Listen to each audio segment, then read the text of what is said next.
Make flat work less work with Tomahawk Power Screeds, the ultimate finishing tool for professional concrete jobs. Today, we'll walk you through the steps to get your screed ready for use. Screeds ship in two pieces, the engine unit and the blade. If either is missing, reach out to the shipping carrier. You'll need a 5mm Allen wrench, a 10mm wrench, a 19mm socket, and an adjustable wrench. Start by carefully removing all parts from the box. Fit the right screed handle into the right side of the engine assembly and fasten it tightly using the 5mm Allen wrench.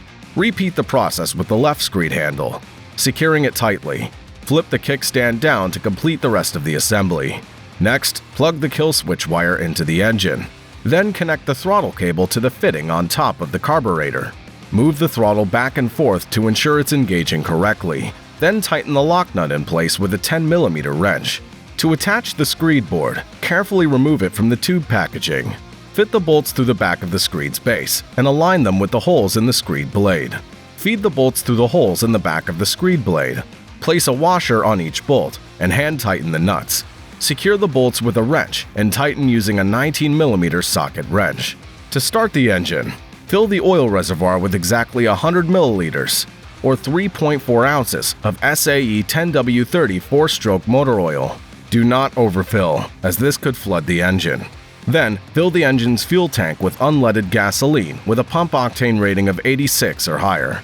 Press the fuel injection bulb 3 to 5 times, or until fuel is seen flowing through the fuel lines.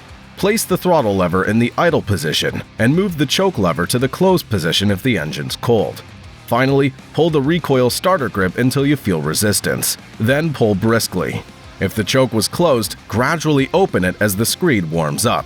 Before screeding, adjust the handlebars for your comfort. Screed in long parallel strips, overlapping each pass by 12 to 18 inches to ensure a consistent height and smooth transitions. Keeping the concrete level by adjusting it along the blade's face to prevent buildup. For more tips and tricks on how to get the most out of your Tomahawk products, click subscribe today.